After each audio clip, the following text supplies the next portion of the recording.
El Talón de Hierro. Continuamos con el ciclo Filósofos en la Tormenta y hoy vamos a hablar de una figura central de la filosofía de la liberación en la provincia de Mendoza, Dante Polimeni. Y para ello tenemos un invitado de lujo, su hijo Carlos Polimeni. Bienvenido, Carlos. ¿Cómo Muchísimas estás? gracias. El mayor de sus hijos, porque hay hermanos también. Bueno, muchas gracias por compartir este programa. Estás en Mendoza y la verdad que es un gusto poder hablar con vos y empezar a recuperar un poco la historia de tu papá, de Dante, que ha sido muy importante para muchas personas, pero lamentablemente olvidado por lo que es la historia oficial, el mundo académico, en opinión de muchos de nosotros, en forma completamente inmerecida, ¿no? Porque ha sido una figura muy importante. Quizás lo mereció porque le ayudó a mucha gente a pensar. Sí. Entonces quizás merece el abandono de las instituciones y de las cátedras, porque en lugar de repetir los dogmas del pasado, se dedicó a tratar de pensar en nuevas realidades, y yo creo que formó centenares y centenares de alumnos en colegios secundarios, en facultades, en la Argentina, en Mendoza, en La Plata, en Madrid, en Costa Rica, que lo convierten en completamente inolvidable. Independientemente de que sea mi padre, es y fue un docente y después un librero que está en el corazón de muchísimas, pero muchísimas personas. Sí. Así que el olvido programado, la desmemoria institucional, es un asunto que suelen sufrir aquellos que hacen cosas para cambiar o que se enfrentan a los establishment conservadores, que en una provincia de Mendoza son muy fuertes y son transversales a todas las fuerzas políticas, salvo las fuerzas de izquierda en general. Y entonces es un premio que te olviden. A mí me molestaría muchísimo que lo recuerden aquellos que en realidad, en lugar de ayudar a pensar, son los que sostienen el régimen del capitalismo abusivo y depredador que hoy sufre una parte del mundo, la Argentina y específicamente Mendoza. ¿Quién fue Dante Polimeni? Contanos su vida, su origen, cómo llega él a la filosofía. Él llega a la filosofía por la influencia que tiene sobre el hijo de dos personas de clase media baja, su padre y su madre, uno de los cuales, el varón, trabaja de empleado municipal y es músico, toca el bandoneón, tiene la típica Polimeni, y su mamá es una maestra de labores en escuelas secundarias. Él es el primer universitario de toda su familia de inmigrantes italianos y españoles. Es el niño mimado de una familia que soñó con tener un hijo en la facultad y que, bueno, encontró que ese hijo en la facultad resultó ser un alumno brillante que hizo la carrera de filosofía en 3 años, pero básicamente por la influencia de un profesor en el secundario, Mauricio López, uno de los pensadores más importantes de Cuyo, que fue ejecutado y asesinado por la dictadura militar en 1977, que fue el presidente del Consejo Mundial de Iglesias, que fue el rector de la Universidad Nacional de San Luis, y que cuando mi padre era un adolescente le hizo entender que la filosofía, para citar una idea de Carlos Marx, no era solamente repetir las ideas que otros habían pensado en el pasado, sino intentar progresar en cambiar el mundo. Y como buen joven de los 50 y principios de los 60, bueno, fue un tipo que pasó muy rápidamente en una evolución política a cuestionar muchísimo. Para eso sirve la filosofía, para hacernos preguntas y respuestas, creo yo, que en Mendoza no se hacía. Y entonces, muy rápidamente, digamos, entre la gente de izquierda, el progresismo, los que estando fuera del peronismo, pero sin ser gorilas, pensaban que algo estaba mal en esta sociedad y en este país en que las masas o estaban mal representadas o no eran representadas y que había que trabajar en el campo del pensamiento. Mi padre se casó muy joven también. Cuando él tenía 22 y daba clases de filosofía, yo ya existía. Él fue padre mío a los 22 años, se casó con otra primera universitaria de su propia familia, mi madre Perla, que también era profesora de biología, solo que residía en Buenos Aires, y era 7 años mayor que él. Y entonces también fueron un matrimonio diferente en los años 60 en Mendoza, una mujer 7 años mayor que un varón. Tuvieron entre sí 3 hijos. Mi madre murió en un accidente en 1970 y mi padre a partir de entonces estuvo viudo desde muy joven. Nos crió con apoyo de la familia, los 3 hijos, como padre viudo. Y en el 76, bueno, por cosas que pasaron en Argentina, se fue a vivir a Costa Rica. Mis 2 hermanos, con el paso breve del tiempo, lo siguieron. Yo me quedé a vivir por siempre en Argentina. En apretada síntesis fue eso. En Madrid, en La Plata, y también en las facultades en que trabajó acá, y sobre todo en Costa Rica, donde tuvo mucho más tiempo para desarrollar su carrera, ninguna persecución y el respeto que tenían en esa sociedad por los que de afuera venían a hacer un aporte a la cultura y a la enseñanza. En Costa Rica, bueno, se convirtió ahí en una personalidad relevante que también trabajó en programas de radio y de televisión y era un librero con un proyecto como una especie de librería Gandhi, pero que se llamaba Macondo, en San José, en Costa Rica, que había heredado de Ernesto Cardenal, el poeta que fue ministro de Cultura de la Revolución en Nicaragua.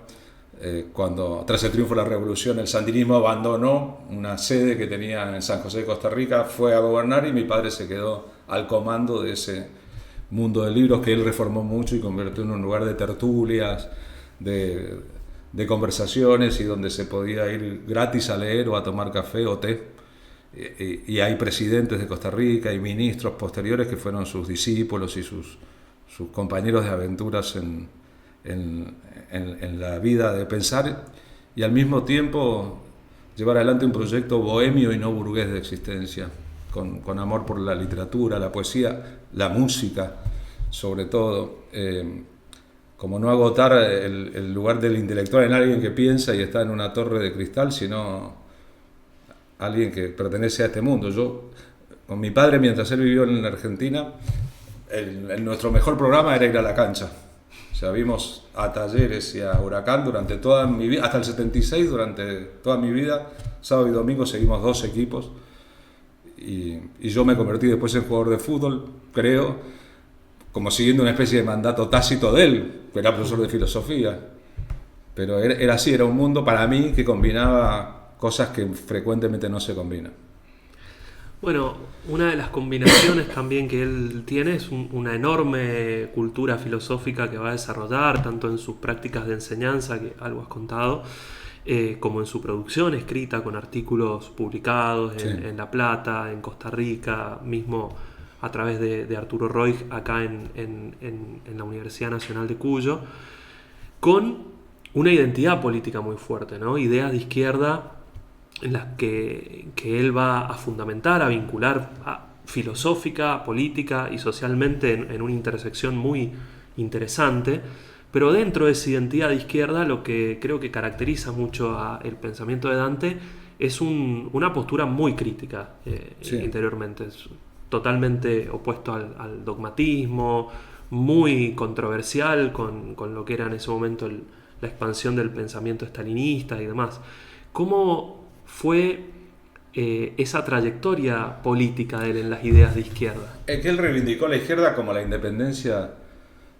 Yo, incluso con compañeros de la izquierda de Mendoza, con los que me tocó andar de aventuras de muy chico, tenía conversaciones al respecto, porque él tenía un claro alejamiento de los esquemas partidarios que te obligan a obediencias de vida y a veces impiden tu libertad de pensamiento, y creía que un intelectual debía ser un intelectual crítico y no estrictamente un intelectual orgánico. Digamos, tal vez estuvo muy cerca del pensamiento sartreano y después de la escuela de Frankfurt respecto a estos temas, y tenía choques muy fuertes con el estalinismo y con cualquier tipo de estalinismo, incluso el que practicaban los partidos estalinistas en América del Sur cuando la Unión Soviética mandaba.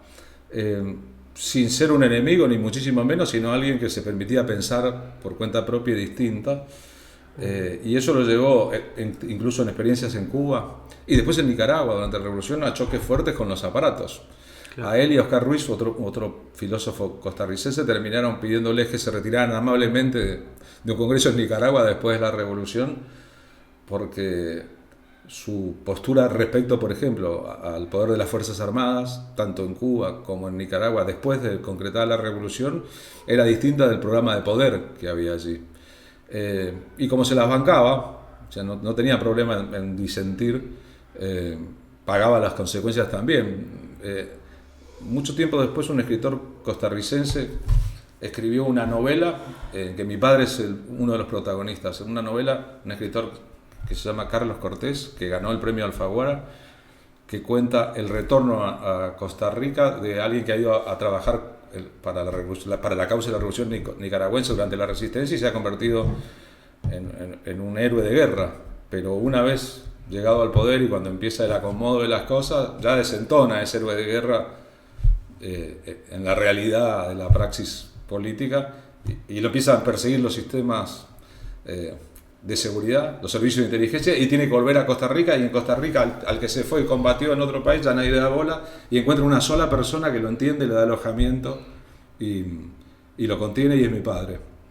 Es mi padre con nombre y apellido, con descripción de su casa. El bueno de esa novela es mi padre, que como fue un exiliado y recibió mucho apoyo, como todos los exiliados argentinos en México y en España, de un sistema nacional y de los exiliados anteriores y de los que iban llegando después con las sucesivas crisis políticas, siempre tuvo no una conducta partidaria, sino una conducta humana para con todos, sin preguntar de dónde sos. En el 73, por ejemplo, mi padre era fuertemente camporista, siendo una persona independiente, porque creía que en la consigna que expresaba esa fórmula había una posibilidad de una síntesis que hasta ahí no se había producido. Sabemos que es un gobierno que duró 3 meses y una realidad política que viró completamente después de la muerte de Perón al año siguiente. Y con la figura del general y su culto tenía graves problemas. Como yo, con el culto a la personalidad, no se llevaba. Bien. Y en esa época va a venir a toda esa generación de filósofos una reacción muy fuerte, ¿no? Nos han contado lo que fue, en términos académicos, se le llamaba la misión Ivanišević, que venía Claro. a sacar a todo el pensamiento crítico de las universidades, y en términos prácticos eran no solo amenazas, sino bombas que ponía la AAA. A Dussel fue el Comando Rucci, se llamaba, que fue uno de los que estaba antes. Conozco todo eso, recibí amenazas por teléfono en mi propia casa. Eso quería que nos contaras. ¿Cómo vivió Dante eso? ¿Cómo fue para él eso? Para ustedes como familia, en realidad, ¿no? Porque uno se va acostumbrando a eso.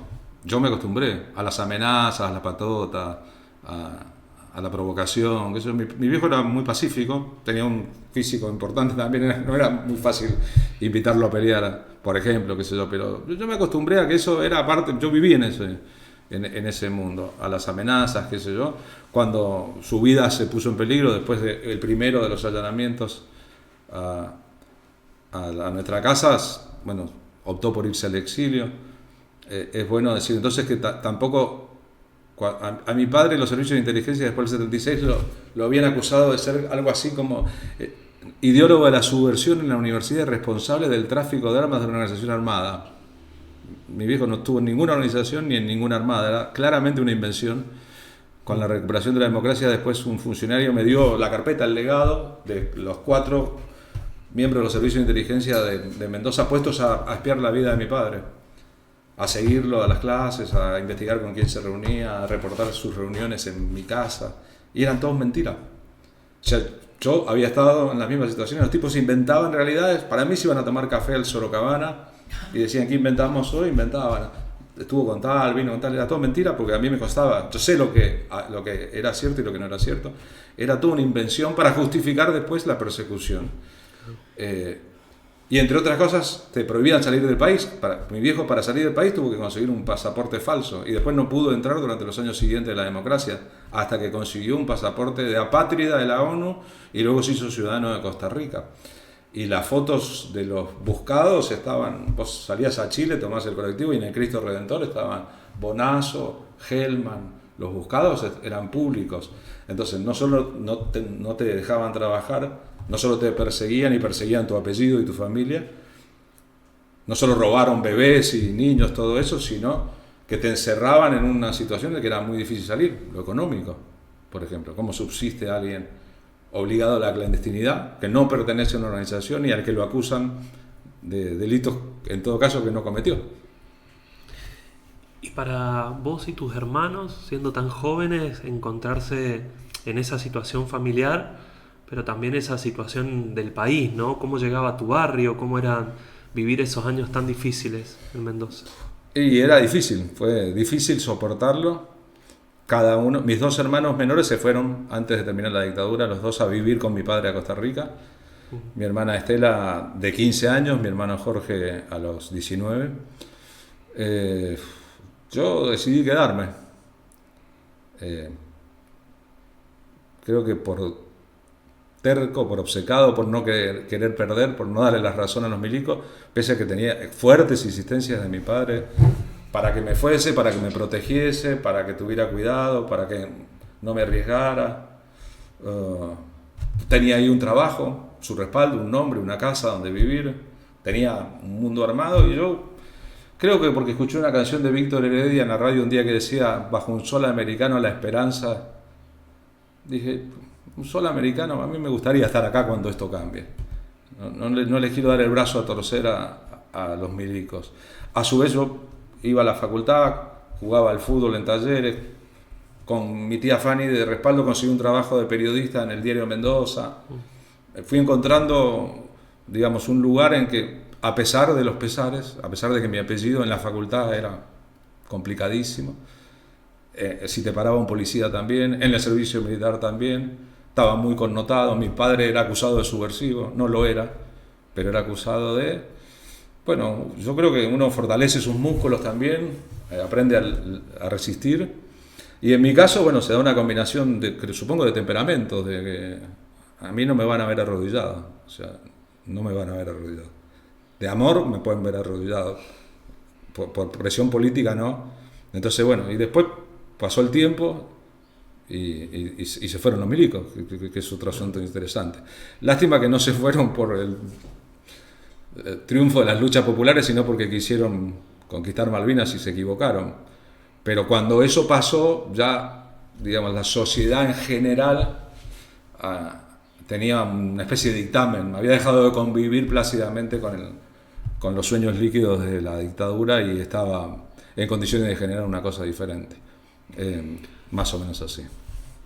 En tu barrio pasaron también cosas en esa época, entre otras cosas la persecución y las últimas horas de Paco Urondo. Sí, el asesinato de Paco Urondo. ¿Y cómo fue para ustedes ver eso? Y fue ese día, ¿Qué recordás? Junio del 76, en el barrio fue un día, eso están escritos y son hechos históricos, pero a ver, Paco Urondo, uno de los más grandes poetas de la historia argentina, era integrante de la organización política militar Montoneros, vino a Mendoza después de haber sido castigado siendo el comisario político del diario Noticias por un tema de sus relaciones personales, a una ciudad en que estaba cantado que la represión y los servicios de inteligencia iban a acabar con todo movimiento visible de las organizaciones armadas, como más o menos pasó. Y Paco Urondo va a lo que se llama técnicamente una cita cantada, es decir, va a encontrarse con alguien que tiene detrás a los servicios de inteligencia y que se va a encontrar con él para que lo casen. El que está perseguido por los servicios de inteligencia no sabe lo que está pasando atrás, pero lo dejan ir, es como un cebo, y Paco Urondo se cruza con el compañero, se da cuenta por la actitud del compañero que hay algo mal, viene en un Renault 12 con su joven mujer, una bebé, su hija, y otra compañera atrás, y cuando ve eso acelera y a partir de ahí se produce una persecución en el barrio de autos. El suyo era un Renault 12 que hace mucho ruido, y en un momento, en la calle de Dorrego, una vuelta atrás del trole, qué sé yo, se empiezan a producir balazos. Entonces en el barrio hay una alteración del orden de lo lógico, una persecución de autos, balazos como en una película, que debe durar unas 8 cuadras, hasta la esquina de Remedios Escalada y Tucumán, Dorrego y Mendoza, donde él dobla frente a un corralón, cruza el auto, hace bajar a su compañera de atrás, a su esposa y a su hija para adelante. Bueno, y se produce lo que todos sabemos, una compañera para el trole y logra huir, está herida de un balazo en una pierna, sangra, el ejército para el trole pero no la ve, se salva de casualidad, es la que va a ofrecer testimonio. La bebé es tomada por una persona del barrio, escondida y entregada luego en adopción. La familia de su madre la recuperará, la madre es detenida y desaparecida, y Paco Urondo se balea con los militares, aparentemente toma la pastilla de cianuro y lo rematan y lo ejecutan en el piso. Y de eso no tanta gente fue testigo de ese momento porque todo el mundo estaba asustado y escondido, pero de la secuencia posterior, muchísimas personas, y también del Diario de los Andes informando que un peligroso delincuente subversivo había sido abatido en un enfrentamiento que no fue tal. Enfrentamiento no hubo. En el último momento, Paco se defendió con un arma ante un comando que lo cazaba, de la policía de Mendoza. ¿Y cuándo te enteraste? ¿Te enteraste por el diario que ese tiroteo que habías visto en el barrio era Paco, ni más ni menos que estaba ahí? Muchos años después. Muchos años después.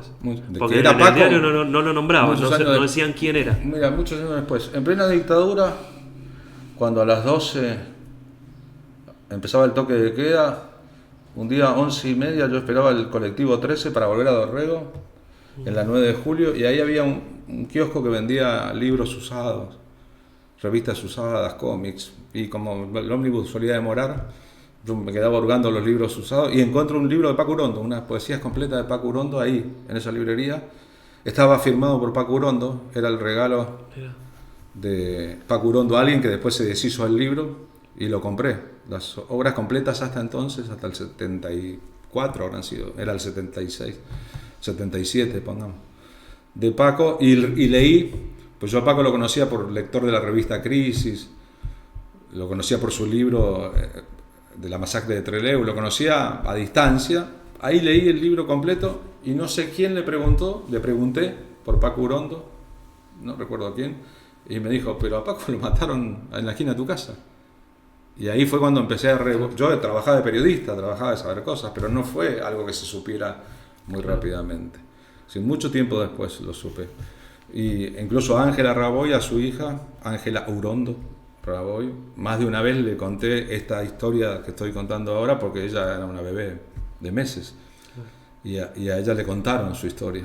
Pero cuando uno está en las escenas donde hay olor a pólvora, ruido de tiros, y donde flota la muerte, y donde queda la sangre en el piso, y donde uno ve las caras, y qué sé yo, son muy impactantes. Entonces sanamente habrá gente que quiera olvidarlas, es humano también olvidarlas, pero otras a veces nos cuesta olvidar, y las responsabilidades detrás de eso, ¿no? Porque hubo 40 años después en Mendoza un juicio ejemplar, y fueron condenados un montón de personas. Pero los que dieron las órdenes y los que pensaron en ese crimen nunca fueron condenados, como pasa en general en la Argentina, ¿no? Así es. Contaste la estadía de tu papá en Costa Rica, y es algo curioso lo que sucedió con ellos, porque efectivamente tenían ellos, me refiero a esta generación de profesores de filosofía, con Roy, Dussel, Bazán, Ceruti, Howard Ferrari. Todos del oeste. Todos del oeste, un fenómeno que se había. De Argentina. Que es que ellos, muchos de ellos marchan al exilio, otros no. En el caso de, es lo que sucedió con Mauricio López, ni más ni menos, que va a ser secuestrado y asesinado. Perdón, quiero decir una cosa antes de que siga. Mauricio López, que fue el profesor que iluminó a mi padre en el secundario, cuando la dictadura militar, cuando empezó y mi padre se tuvo que ir, yo fui con mi padre a la casa de Mauricio López, que era pastor evangélico, vivía con sus hermanas, le prestó el dinero necesario de su bolsillo, le prestó una cantidad importante de plata para que tuviera para los pasajes, para la estadía, para un tiempo de aguantar sin trabajar, una cantidad de plata importante. Y cuando mi padre pudo volver por primera vez en la Argentina y Mauricio estaba desaparecido y muerto desde el 77, yo lo acompañé nuevamente porque yo era su mano derecha en estos asuntos, a devolverle peso por peso a las hermanas de Mauricio López el dinero que Mauricio había prestado. No era del Consejo Evangélico ni de la iglesia, era plata de él. Y vi cómo las hermanas le rechazaban la plata. No, de ninguna manera, Dante, no. Si eso te lo dio Mauricio y Mauricio no está, ¿no? Y mi padre se empeñó y dejó en el living. Nos fuimos, dejamos la plata y salimos corriendo. Más o menos así. Esa cosa de seguridad lo quiero decir porque López es suficientemente conocido como para que se sepa que, además de lo que se conoce, fue recontra mil solidario con mucha gente, incluyendo miles de exiliados chilenos del pinochetismo en Mendoza en el 73.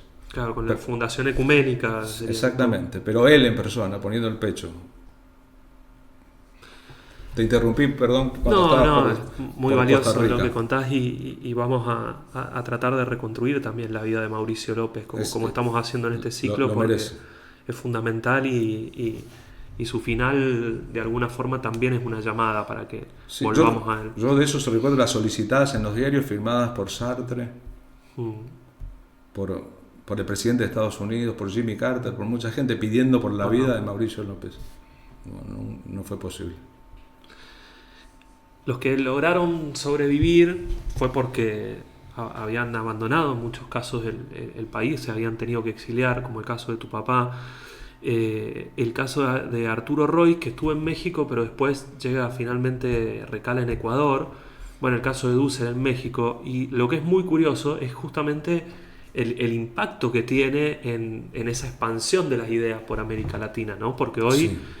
Cada uno en estos países es reconocido como un filósofo propio y tienen... Dussel y Roy son filósofos muy grandes de la historia de Latinoamérica y muy originales al mismo tiempo. Bueno, y Dante en Costa Rica también ha tenido. Al día de hoy la universidad tiene mucho de lo que escribió también está publicado allí en este país. ¿Qué recordás vos de su trabajo político, social, intelectual en esa etapa del exilio? Bueno, cuando mi padre murió en agosto del 93, y muy sorpresivamente, de un estallido de un aneurisma en la aorta a los 57 años, algo que no estaba en los planes de nadie, fue en su librería Macondo, después de haberla abierto y sin haber tenido antes un síntoma evidente de que portaba una bomba atómica adentro en el cuerpo.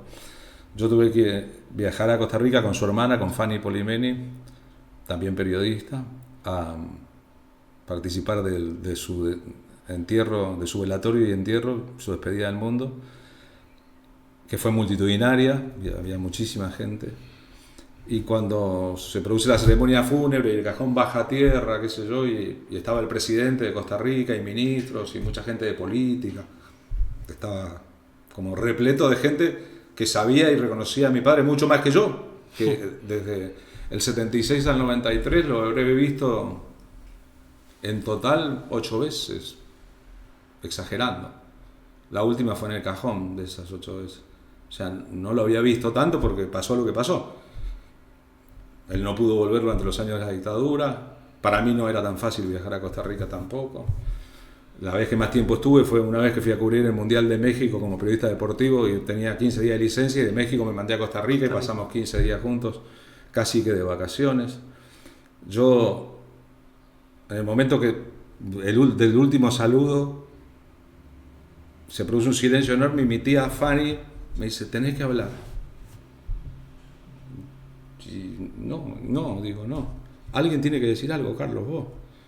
Entonces me tocó hablar delante de esa gente, despidiendo a mi padre, no era fácil. Al día siguiente un acto poético en un bar en que muchos poetas y muchos músicos le hicieron un tributo artístico. Y lo que yo dije ahí es que me pareció que mi padre había encontrado su lugar en el mundo. Acaba de estrenar la película de Adolfo Listarain, Un lugar en el mundo. La película en que Lupi termina pudriendo, incendiando todo, ya que si no puede cambiar el mundo, lo va a quemar, lo va a prender fuego. Y mi padre creo que encontró en Costa Rica un territorio de paz, el único país del mundo sin fuerzas armadas. El país que tiene un 70% de territorio que es parque nacional, donde el lema es pura vida. Encontró un lugar de armonía y de paz donde poder desarrollar su pensamiento pacífico y sus ganas de que todo el mundo cambiara en un contexto adecuado.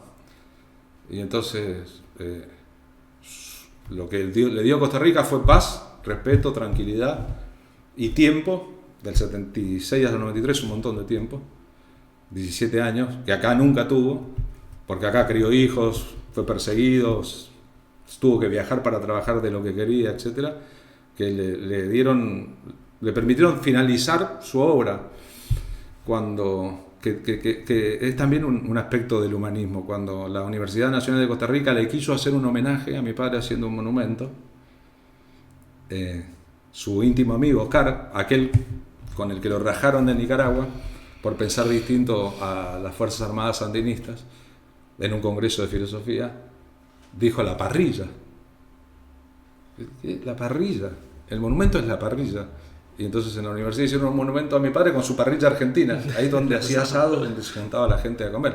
Por esa casa, la de mi padre, en un edificio que se llamaba, en el barrio Amón, en Costa Rica, pasaban Mercedes Sosa, León Gieco, Rodolfo Meveros, un montón de gente que cada vez que después me vio Julio Lacarra, me dice, uy, tu papá y su casa, los asados argentinos en Costa Rica. Si no era asado, era otra comida.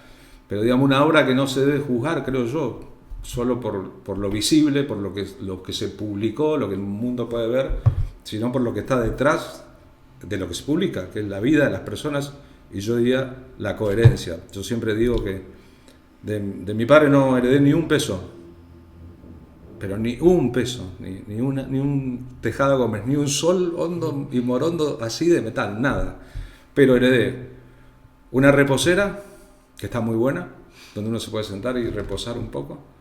Un cuadro que él tenía sobre su oficina, que un pintor chileno pintó, retratando el paisaje que se veía desde la ventana de la librería Macondo, y un apellido. Es todo lo que heredé. Para mí es un montón haber heredado un lugar donde reposar, una obra de arte y después un apellido. Pienso que el apellido hay que merecerlo y también defenderlo, estar a la altura. Muchísimas gracias, Carlos. Es un testimonio muy valioso y importante para nosotros. Queremos dejarte un presente que te vamos a hacer de parte de las ediciones del Instituto del Pensamiento Socialista, que son los escritos latinoamericanos que escribió Trotsky en su exilio de México también. Y esperemos que te gusten. Es nuestra forma de agradecerte este testimonio hermoso que has traído al Talón de Hierro. Está a la altura, digamos. A mi padre le hubiese gustado mucho un libro. Mi padre pasó por México también. En su exilio estuvo por Venezuela, por Cuba, por México y recaló finalmente en Costa Rica. ¿Acaso comprendió que estando Dussel en México, a lo mejor habría que irse a otra parte y se repartieron los territorios? Pero lo último que quiero decir sobre esto, porque estamos con un libro en la mano, es que los libros sobrevivieron siempre a los allanamientos. En mi casa había una gran biblioteca donde miles de alumnos y miles de alumnos pasaban a buscar libros a préstamo y después los devolvían. Había otra biblioteca en una segunda casa muy grande, resistieron los allanamientos. Mi padre hizo después una librería gigantesca con más de 100.000 volúmenes en su catálogo. Tenía en su casa una librería personal y nosotros decidimos donar a una institución acá la colección de libros de filosofía de mi padre y donar a la facultad donde él había enseñado, a la Facultad de Filosofía de la Universidad Nacional de Costa Rica, su biblioteca allá. Es decir que el mundo de los libros, digamos, por esto te digo, por los libros, es el mundo en que mi padre nadó toda la vida, primero como un acumulador serial de libros y libros que compraba hasta que no cabían en ninguna parte, y después el sueño del que tiene muchos libros, poner una librería y orientar al que va a comprar diciendo, che, este sí, esto, no sé, esto, qué sé yo. La historia del profesor de filosofía que se convierte en un librero también es hermosa. Simplemente agregar, para quienes tengan la suerte de poder en la ciudad de Mendoza acercarse, hay una biblioteca aportada por Dante Polimeni, de lo que está contando Carlos, en la Fundación Ecuménica, en la calle 25 de Mayo, que ha puesto a disposición y que es de libre acceso para el público para encontrarse con este legado tan hermoso del que está hablando. Esos son Carlos. Los libros con que mi padre estudió y trabajó en Mendoza. Lo donó la familia después, pero su colección personal para mí tiene un valor hermoso, por eso la hicimos pública. No me lo quise quedar yo en casa. En casa tengo 3 libros de esa colección, de todos los de mi padre. Me pareció que debía quedar a disposición de quien quisiera estudiar o quisiera recorrerlos y encontrarlos. Genial. Muchísimas gracias, Carlos. Gracias a ustedes por lo que hacen. Gracias. Nos vemos en un próximo episodio del Talón de Hierro.